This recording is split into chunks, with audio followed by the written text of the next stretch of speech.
of the important provisions of the law. Anas has been part of the drafting of this entire law. Sanjay ji has obviously fathered this and along with the other members of the drafting committee. And before we move on to the action provisions, I just want to ensure that everybody here has a copy of the draft law. We printed enough copies for everybody to have one here. So I hope everybody has this.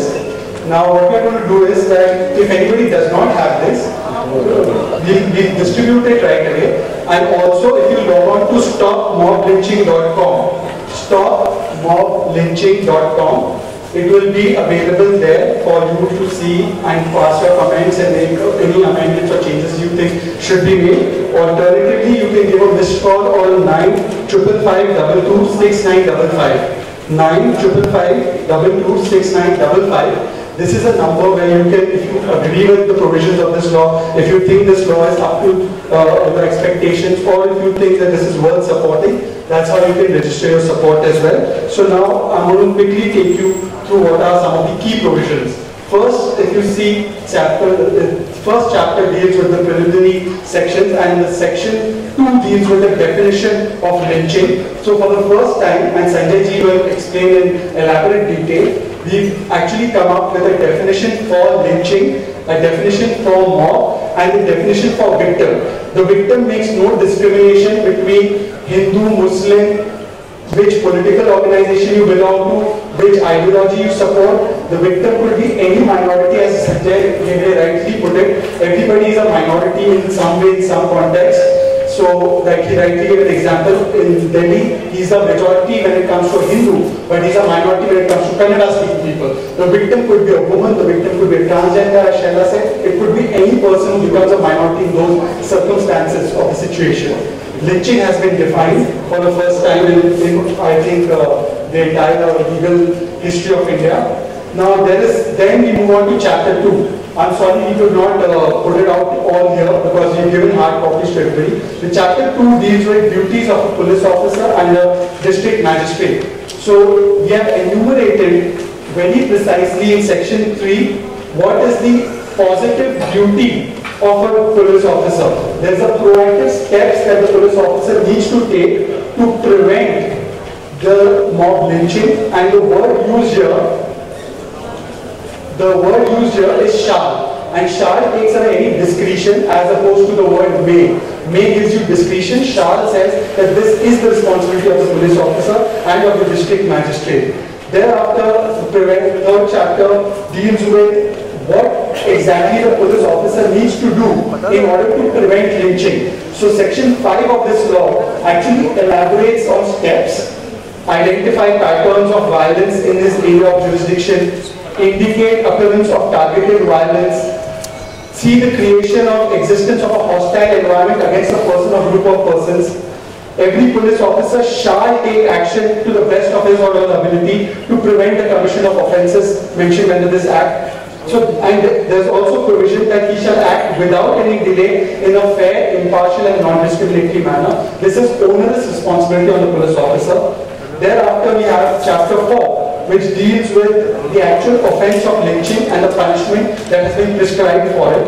So you will say that there are sections 302, 323, 324 in the IPC which deals with murder, grievous hurt, simple hurt. Here we have now categorized hurt, grievous hurt and murder caused by lynching and penalized it more than what it is penalized in the Indian Penal Code. So if supposing a victim of mob lynching suffers hurt, there is a punishment of 7 years and fine of 1 lakh rupees. Then if there is grievous hurt, it is 10 years and 3 lakh rupees punishment, and it can go up to life imprisonment. There is no death penalty in this particular law, and Sanjay will be able to explain why that has not been kept. Thereafter, there is also what we have penalized in this law is the abetment to lynch. Abetment to lynch, or the conspiracy around it, because more or less there is a rumor, social media mongering that takes place which leads to the act of lynching. That has been criminalized for the first time in law. After that, we have a section that deals with obstruction of legal process. So So very often you find that there is a political support to these perpetrators, and therefore the police officers do not take immediate action at the right time, and they delay the legal action and do not act as per the law. It's happened in some of the cases. Therefore, obstruction of the legal process. As you know, there has not been fair investigation in a large number of cases, including Najib's case, which had to eventually be directed by the High Court to go to another agency. So here we have penalized the obstruction of the legal process by some person. Also, if there is a threat to a witness, as you can see in Junaid's case, no witness is coming up. That could be because of threat perception, that could be because of inducement. That witness protection angle has also been included. Then we move on to the chapter 5, which talks about punishment for dissemination of offensive material. So if anybody spreads and circulates social media rumors, that is penalized under section 10. Section 11 talks about dereliction of duty by the police officer. So the police officer's duties are well established in this law, and if he does not perform these duties, he or it is under political pressure that he does not perform these duties, he is liable to be punished. Thereafter, there is punishment for the dereliction of duty by the district magistrate as well. Of course, these are willful derelictions of duty, not ones which are covered out of circumstances. That the judge can apply his mind and see whether the police officer wanted to act and could not act, or he was prevented from acting or did not discharge his legal duties. We move on to chapter 6, which talks about investigation, prosecution and trial. The investigation part, first and foremost, we have to understand that all offences under this Act are cognizable and non-bailable. Cognizable offences mean that it is not necessary for any person to file a complaint. The suo motu, the state has to take cognizance of these offences. And non-bailable does not mean there will be no bail, but it means that bail can't be given by the police authority as a matter of right. One has to move the court to seek bail. Thereafter, investigation is to be done only by a senior officer. He has to be of a rank of an inspector. The sanction part of it is then removed so that an investigation has to be taking place against a police officer for dereliction of duty. There is no requirement of a sanction as is required in some cases. For cases will be triable by a designated judge, and there will be explanation as to why a designated judge will be appointed, and the judge will be appointed. The person to be appointed as a judge has to be a minimum of the sessions judge. So it is a judge who has a certain amount of judicial maturity. It is not some young person who is fresh out of law school who is deciding on these important matters and can be easily swayed by not applying a fair judicial mind. Thereafter, moving on quickly to section 21, there is a rights given to the victims and to the witnesses during the trial. This is extremely important. This contains provisions for witness protection. It contains provisions for keeping the identity of the witness secret. It contains provisions for legal aid to the victims and to the witnesses. We have seen in the case of Motion Sheikh, the public prosecutors withdrawn, and therefore they don't have anybody to fight the case out there. There is also a provision which goes on to say that if supposing there is a threat or a violence or a threat of violence or coercion or inducement used towards a witness, that has to be intimidated to the designated judge within 24 hours by the investigating officer. And he has to review the protection being offered under this section to the witnesses and to the victim.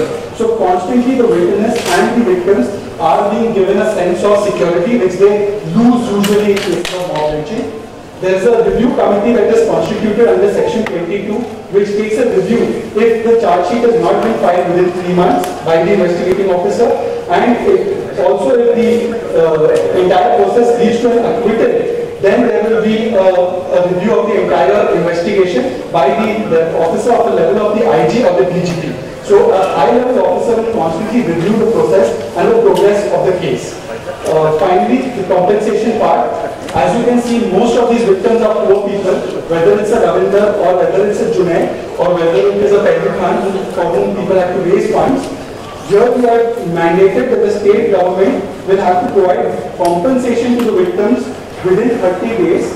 The compensation will obviously be computed by the appropriate authorities, but the minimum compensation that has to be provided is rupees 25 lakhs. And this is again religion neutral, political organization neutral, so it will support a poor person who is lynched in Kerala or a poor person who is lynched in Jammu Kashmir or a poor person who is lynched in Rajasthan. These are the provisions. And Anas and Sanjay will be open to answering questions later on. The entire review committee. And the entire drafting committee which has put this draft together.